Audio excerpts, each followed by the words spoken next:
Assalamualaikum warahmatullahi wabarakatuh. Saya Muhammad Arif Zulhilmi, Muhammad Islam daripada 2 pihak SMP BM2. Saya Muhammad Alif Izzuddin bin Rosli dari dua pihak SMP BM2. Saya Aziz Zakwan bin Asli, juga dari 2 pihak SMP BM2. Jadi kami akan membentangkan kapasiti pedagogi pembelajaran bermakna iaitu KPPB. Jadi KPPB ini terbahagi kepada 3 konsep iaitu pengalaman, konsep clarity dan juga big idea. Jadi untuk pengalaman ini terbahagi pada dua iaitu SDP, seni dalam pembelajaran dan juga MDP, murid dan pendidikan. Jadi untuk SDP ni antara yang kami dapat pengalaman kami adalah kekurangan bahan menghasilkan tugasan amali. Contohnya disebabkan kami datang ke sini dan kekurangan bahan dan pada waktu yang sama kami pun sedang mengalami kuarantin. Jadi kami kekurangan masa dan juga kekurangan bahan. Contoh-contohnya bahan yang kami tiada adalah seperti papan, tulis, pensel dan sebagainya. Seterusnya perlu banyak latihan dan usaha untuk menghasilkan tugasan amali. Contohnya dekat sini kami dapat lihat yang tak semua orang mempunyai pengalaman dalam reka cipta. Jadi benda ini menjadi satu masalah bagi kami. Dan yang ketiga adalah elemen seni perlu diterapkan dalam pembelajaran. Dekat sini kami mengalami masalah apabila um, bila kami melakukan sesuatu tu kami kena kaitkan dengan pelbagai elemen-elemen tertentu lah. Contohnya seperti muzik dan sebagainya. Jadi untuk model dan pembelajaran juga kami apa tu ni kekurangan sumber maklumat. Di sini kami ada masalah seperti kekangan internet dan juga rujukan. Dan yang kedua adalah sukar memahami teori. Dekat sini kami mengalami masalah apabila kami dah kekurangan masa, tapi dalam masa yang sama juga kami perlu memahami teori-teori tertentu yang ada dalam MDP. Dan yang terakhir sekali adalah sukar mengenal pasti emosi murid. Dekat sini kami dapati yang apabila kami melakukan aktiviti secara berhadapan dengan murid, kami sukar untuk mengenal pasti emosi murid-murid sama ada mereka boleh menerima ataupun tak pembelajaran yang kami sampaikan. Jadi selain daripada itu juga untuk SDP kami juga kekurangan bahan kit, kekurangan bahan untuk membuat kit dan kemudian kami juga perlu memikirkan sama ada kit mampu menguji tahap kecerdasan emosi murid ataupun tidak. Di sini kami dapat menggunakan pengalaman pertama dalam membina BBM. Seterusnya untuk MDP pula kami perlu memastikan kit dapat meningkatkan kecerdasan emosi murid daripada konsep regulasi kendiri dan juga kemahiran sosial. Okay, bagi big idea pula, apa yang hendak kami terapkan ialah kecerdasan emosi kepada murid-murid. Jadi dengan menerapkan kecerdasan emosi ini, kami dapat meningkatkan motivasi kendiri murid yang bermaksud motivasi kendiri ini ialah meningkatkan tenaga dalaman mereka untuk mencapai sesuatu yang mereka betul-betul inginkan. Jika mereka inginkan kejayaan, jadi dengan menerapkan kecerdasan emosi ini dapat meningkatkan motivasi mereka untuk mencapai kejayaan tersebut. Seterusnya ialah membina keyakinan murid. Dengan membina keyakinan murid ni kita dapat lihat apabila murid berasa yakin untuk pergi ke hadapan menjawab soalan guru tanpa rasa segan kerana dengan keyakinan mereka ada dan juga apa yang telah belajar oleh mereka, mereka dapat mereka yakinlah untuk pergi ke hadapan membuat persembahan. Jadi dengan menerapkan kecerdasan emosi dapat membina keyakinan murid di dalam kelas ataupun di luar kelas. Okay, bagaimana kit persembahan mempengaruhi kecerdasan emosi murid? Dan dengan kami menggalakkan penglibatan murid. Jadi dengan kit yang telah kami bina itu, kami seboleh-bolehnya ingin semua murid untuk terlibat dengan penggunaannya untuk bermain kit yang telah kami bina.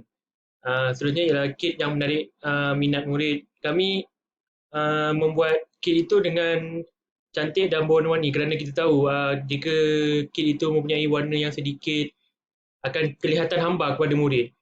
Jadi dengan membuatkan kit tu menarik minat murid seperti membuatkannya warna-warni dengan adanya corak-corak ataupun kita terapkan apa yang mereka sering tengok ketika ini. Seperti kita tahu mereka sering bermain permainan. Jadi kita terapkan watak-watak dalam permainan yang mereka main itu untuk menarik lagi minat mereka.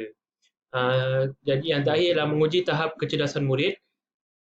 Dengan kita membina kit ini, kita dapat tahu mana tahap murid tersebut berada. Jadi apabila kita memberi mereka bermain kit yang telah dibina, kita dapat lihat jika mereka dapat bermain dengan elok, maka tahap yang dicapai oleh mereka adalah tinggi. Jadi apabila mereka menghadapi kesukaran dalam bermain kit yang telah kami cipta itu,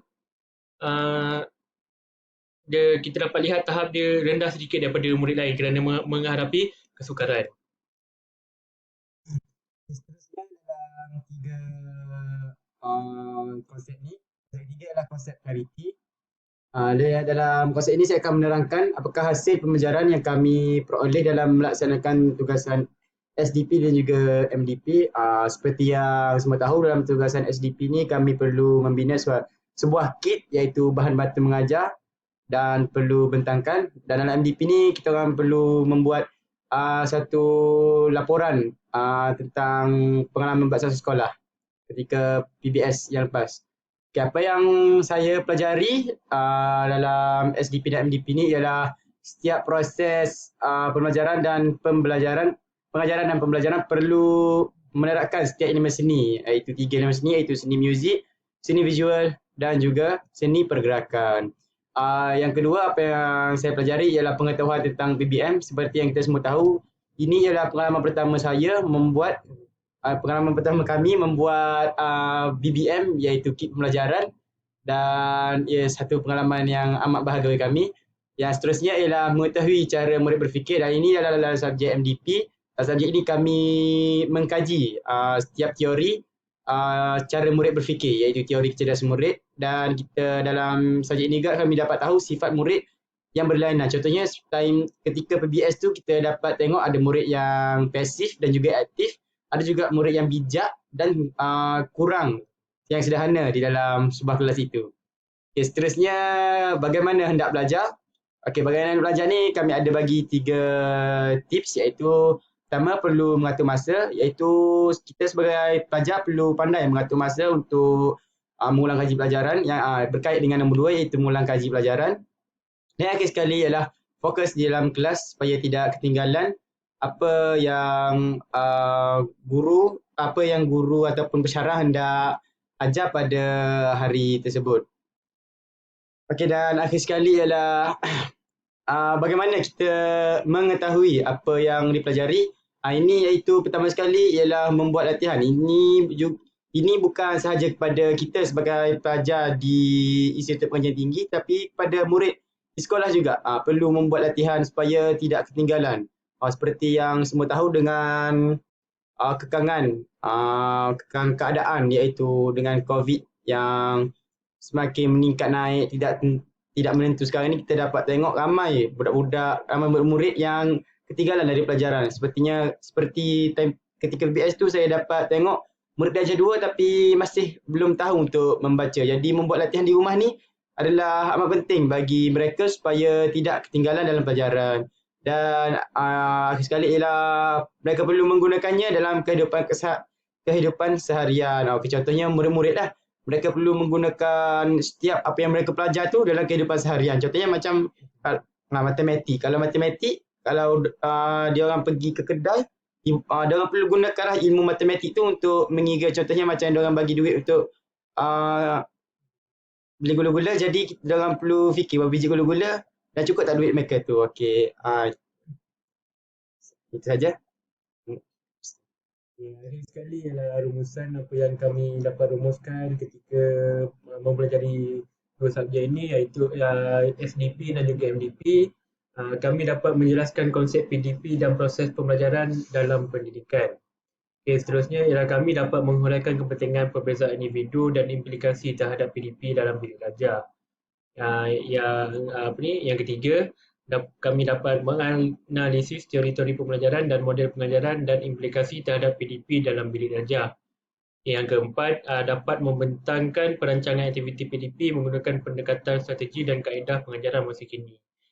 Rumusan yang terakhir ialah kami dapat mencadangkan aktiviti PDP yang dapat meningkatkan motivasi murid untuk belajar. Jadi maksudnya dengan mempelajari SDP dan MDP ni memang jelaslah dapat membantu kami untuk meyakinkan diri kami lagi untuk mewujudkan aktiviti, memahami murid ketika kami dihantar ke sekolah suatu hari nanti, insyaAllah. Itu sahaja daripada kami. Terima kasih.